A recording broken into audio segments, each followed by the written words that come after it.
guys, welcome back to another What I Ate in a Day video. Really excited to have you here. I actually haven't shared any of the recipes that I ate on the blog, so if you would like to see them, let me know in the comments below and I will make it happen. So now let's dive in. This morning I started off with a pre-workout drink because I was going to spinning, and it was just a mixture of this BCAA powder as well as some coconut water powder, and basically you just add it into a water bottle, pour some water on top, and then shake it and you're ready to go. So this is my rainy walk on the way to spinning. I took a flywheel class, which was the first class I've taken, and I liked it. I didn't love it, but I liked it. So once I got home from spinning, it was time to make breakfast. I had a chia pudding ready in the fridge. It was a mix of cinnamon, hemp milk, a little bit of salt, some vanilla, and chia seeds. And I topped that with cacao nibs, also some mulberries, some crispy quinoa, and you can find how to make those in the description below. And then I felt like the bowl needed some color, so I added a little bit of sliced kiwi on top. In addition to the chia pudding, I also wanted some greens, so I made a green smoothie. And I started with half of the kiwi, also some kale, some chai protein powder, some maca powder, some cinnamon, some turmeric, and some reishi mushroom. The fruit was organic mango and strawberries, and then I just blended that up, and it was kind of a weird color, but it tasted good, so that's all that really matters, right? So here's my breakfast spread. I have my chia pudding, my green smoothie, and also some tea because you guys know how much I love tea. And I was really surprised how much I enjoyed this chia pudding. This was absolutely delicious, and of course I ate it at my desk because I always eat breakfast at my desk, and this time I was editing some pictures for my snickerdoodle breakfast cookies, so I will link to that in the description below also. My mid-morning snack was an Energizing matcha latte, which was basically just matcha powder, monk fruit extract, and MCT oil, and I pour that into my blender, add in some hot water. You could add a little bit of plant milk if you wanted. I didn't this time. And then you just blend it up for like 10 seconds and it gets super frothy, and pour it into your mug and you're done. So lunch today, I wanted a big salad, so I started with a romaine heart, and I just cut it into quarters, I guess, and then you thinly slice it, and this just makes it into smaller pieces and makes it a little bit more manageable to eat. So I have the romaine, and then I used my mandolin slicer to slice the rest of the vegetables, which I am absolutely loving. It cuts down prep time so much. So I have cabbage, which I thinly sliced, and then I had some radishes left over in the fridge, so I just thinly sliced those radishes. And then also some Kirby cucumbers, I think that's what it is. And then you just add it all onto the salad. For my protein, I used some garden hummus from Sabra, which is so yummy. It tastes like pizza. So good. So top that. Also, I wanted some fermented goodness, so I added in some kimchi. And I actually used some of the kimchi juice for the dressing, which is really nice, kind of tangy, and then a little bit of olive oil, and then you just toss it all together.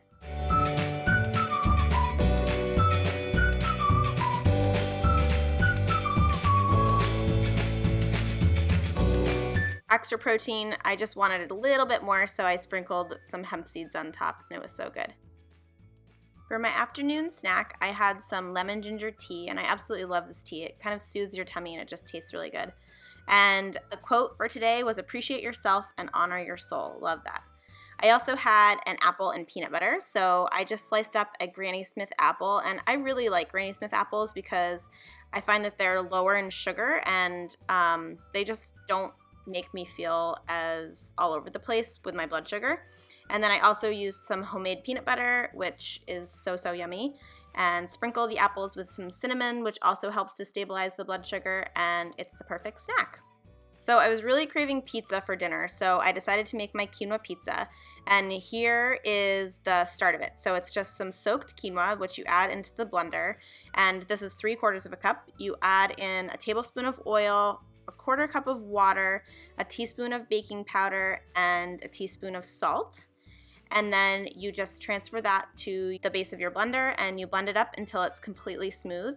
And it can take a little while, but you really want it to be the consistency of a thick pancake batter. So when you're ready to cook it, you're gonna line a pan. I used a square pan this time with parchment, and then spray it with cooking spray, and then just transfer your batter into the pan. And then you just spread it with the spatula to make it evenly coated. And this is a 9-inch pan, by the way. So once it's all evenly coated, you'll just pop it into the oven at 425 degrees for like 15 minutes. While the pizza is cooking, I'm getting started on a vegan ranch dressing. So it's just 2 tablespoons of hemp seeds, 2 tablespoons of tahini, also the juice of 1 lemon, so just squeeze that into the blender, and then 1/4 cup of chives, some garlic powder, and a touch of salt. I added in a 1/2 cup of water, and you can see actually that it was a little bit too runny, so that was too much water. So to thicken it up, I added another heaping tablespoon of hemp and also 2 teaspoons of nutritional yeast and blended that back up, and it was much more the consistency of what I wanted. Now I'm going to prepare the topping for my pizza. So I'm making a barbecue pizza, so I'm doing mushrooms and some tomatoes and also some shallots. So you just thinly slice everything and then you're ready to go.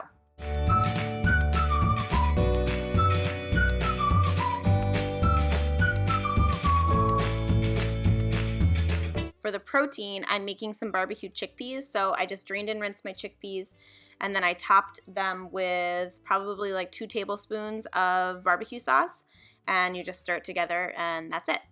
So here is the crust. It's been baked for like 15 minutes, and it needs to be flipped over. So carefully flip it over into your pan, and then bake it again for another 15 minutes, and then we're going to top it.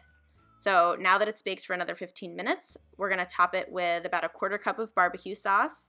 Just spread that evenly around until it's coated, just like you would a red sauce. So sprinkle your barbecue sauce all over, and then you're going to top it with your veggies. So mushrooms first, then we have our tomatoes, and then we have our shallots, and then we have our chickpeas. So that is going to go back in the oven for another 10 to 15 minutes, and I actually ended up broiling it for another 5 minutes so that it got a little bit crispier, and that was it. So while the pizza is finishing baking, I'm making another salad, so I'm just using up the rest of this cabbage. So I'm thinly slicing some cabbage, thinly slicing some carrot, thinly slicing some cucumber, and putting that over some arugula. For the dressing, we kept it super simple and just did some olive oil and some lemon juice. And then also for a little bit of extra flavor, I decided to add in some of this stone ground mustard, and it just adds a really nice kind of tang to the dressing, and it doesn't overpower it at all. So just toss it together with your salad tongs, and that's it. I'm going to transfer the salad into our 2 bowls, and luckily Matt loves his veggies, so I'm piling it high and using the leftover mushrooms on his salad because I am not a fan of raw mushrooms. Here is our finished pizza. Just going to transfer it to a cutting board, and you can see it's really like sturdy. This is a really great crust.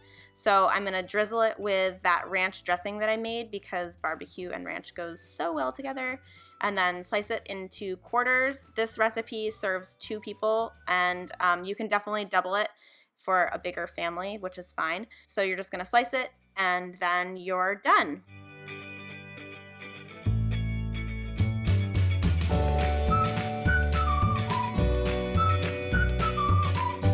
We ended up sprinkling ours with nutritional yeast, some red pepper flakes, and also a little bit of hot sauce just to give it a little kick. We like spice in this house. And here's our dinner. We each got 2 slices of pizza and a nice big salad. And see, again, this crust is really great. It's super sturdy, it holds a ton of toppings, and if you haven't tried it, you totally should. So thanks so much for watching, and I'll catch you in the next video. See you later, guys. Bye!